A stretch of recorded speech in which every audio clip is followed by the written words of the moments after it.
Welcome to the Fear and Greed Daily Interview. I'm Sean Aylmer. I've spoken many times on this podcast about cybersecurity. It is, without a doubt, one of the greatest challenges we'll face well into the future, from small businesses right up to the largest corporations and government agencies. Already this year, we've seen the Nine network almost crippled by a cyber attack. And internationally, millions of dollars have been paid to hackers who used ransomware to shut down an oil pipeline in the US and global meat processing giant JBS. I wanted to look today at what the directors of companies need to be doing to manage the risk of cyber attack and what can happen if they're unprepared. Courtney Brown is the founder of Millennial Group and an expert on governance and cyber risk. Courtney, welcome to Fear and Greed.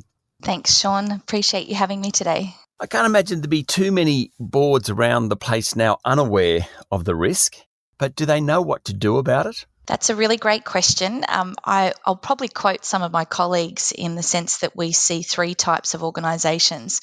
You've either been hacked, you're about to be hacked, you don't think you've been hacked, but you actually have been.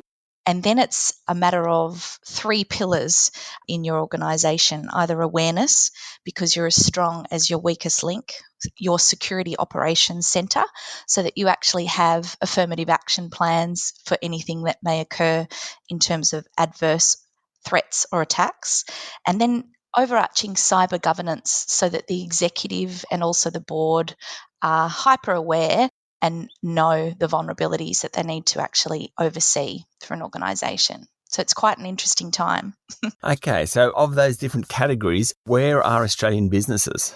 In terms of the categories and the three pillars, I think our awareness maturity is certainly gaining momentum based on current international and domestic events.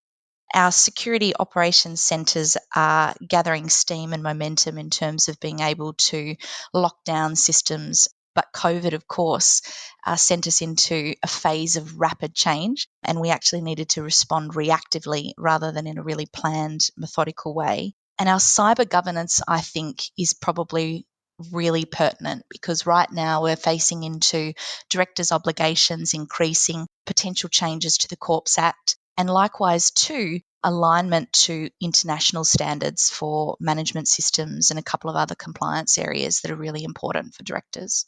Okay, so as a director, you mentioned changes to the Corps Act, alignment with international standards. They obviously have some obligations around cybersecurity at the moment, though they will increase. How does a director, and a manager for that matter, prepare for this sort of thing? It's a really great question, and I'm just going to pay homage to my legal colleagues and say that I'm not a lawyer and I can't advise on your specific circumstance. You never have to pay homage to legal friends. It's okay. I know, right?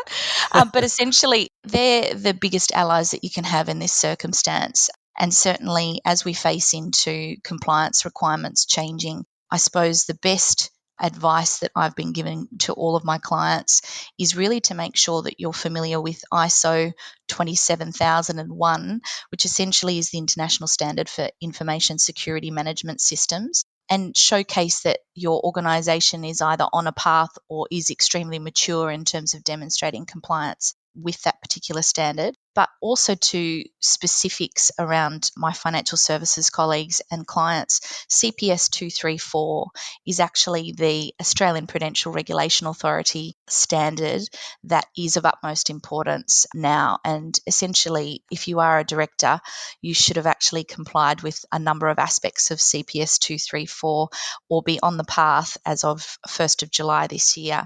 So essentially, that key requirement requires implementation and maintenance of information security protections, third-party compliance with CPS 234. So you need to just demonstrate that your third-party providers are actually also compliant on behalf of the entity.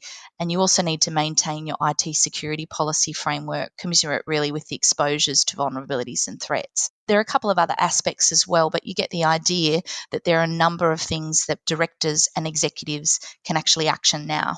So the CPS 234, is that the recent one that APRA has come down with? Because they were talking about fairly recently about providing a framework to ensure cyber is captured in the overall risk frameworks. That's right. So it's been around 18 months, and the regulators have been telling us that banking and financial services organisations are struggling to demonstrate compliance with absolute surety. But it all relates back to Australia's cybersecurity strategy and the engagement that the government's been doing around the Corporations Act, the Privacy Act that's related, and the Security of Critical Infrastructure Act, as well as our voluntary Internet of Things Code of Practice. So all of these things combined will actually inform the Corps Act changes. So, how long is a piece of string? We're not sure exactly what date those changes will be released, but certainly there are things that boards and executives can do right now.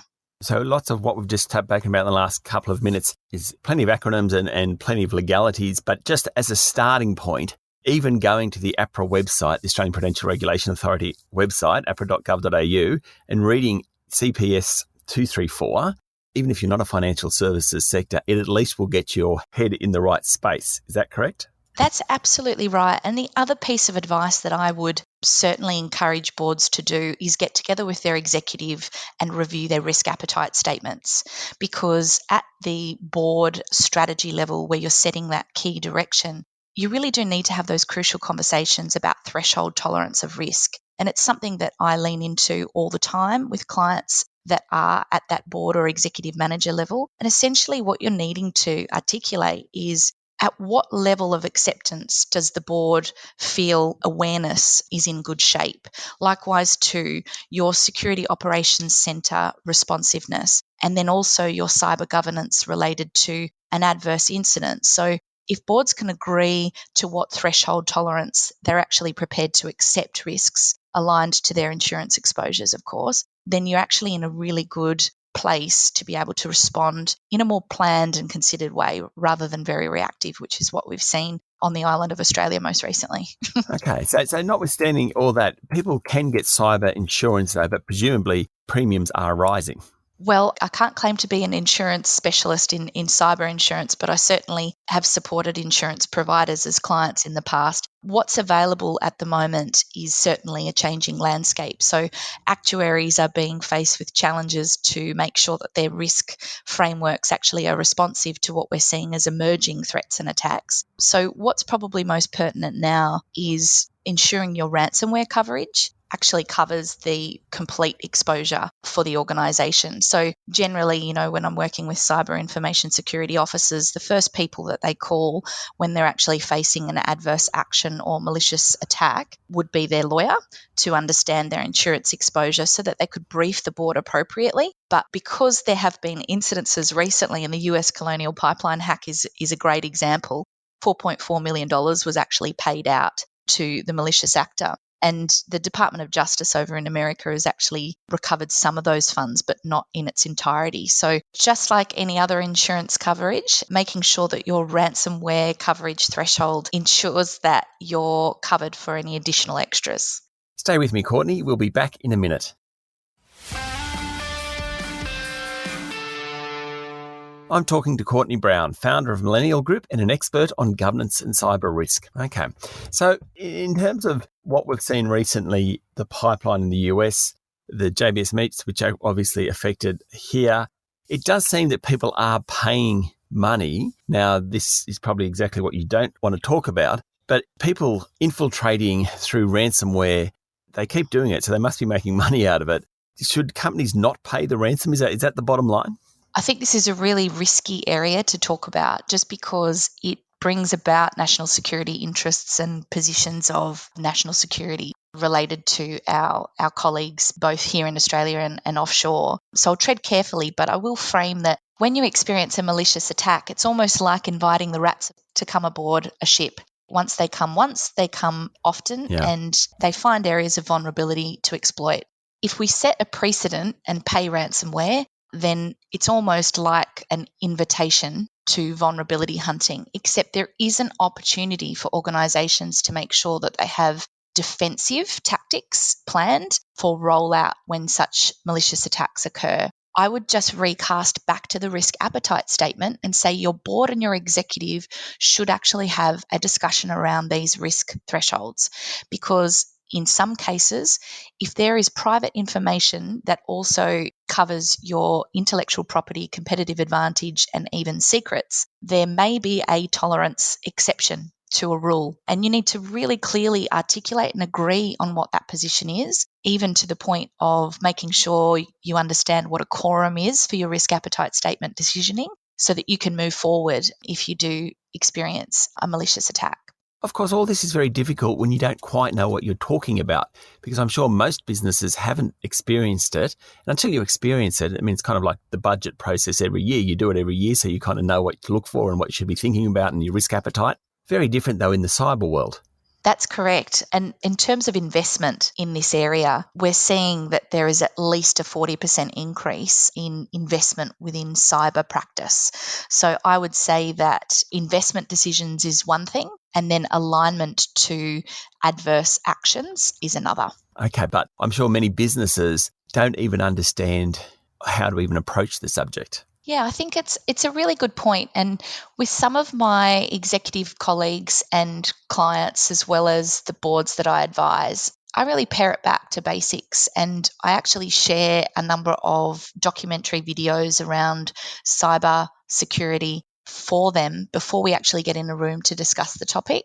There is some great information available via a couple of media outlets. So I really advocate for Vice, and they have a cyber warfare series. And likewise, too, SBS has a cyber series as well. And just being able to understand and be aware of what you're facing into at the higher level is the place to start before you invite your CISO to the table or your cyber information security officer. And what I would say is, if they're not already at the table, they should at least be advising your audit and risk committees. And there should be some regular briefings of your board directors with respect to cyber information security, as well as your information systems management processes and how you're aligning to the up and coming compliance standards. That would be the very bare minimum and the place that you could start tomorrow, just to make sure that everybody is at least on the same page as you're facing into this maturity journey, because you're not alone. You're not the only company facing it right now, but we do actually have a bit of a call to action and a call to arms to get ready. Fantastic. Courtney, thank you for talking to Fear and Greed. Thanks so much, Sean. Appreciate it. That was Courtney Brown, founder of Millennial Group and an expert on governance and cyber risk. This is a Fear and Greed daily interview. Join me every morning for the full Fear and Greed podcast, with all the business news you need to know. I'm Sean Aylmer. Enjoy your day.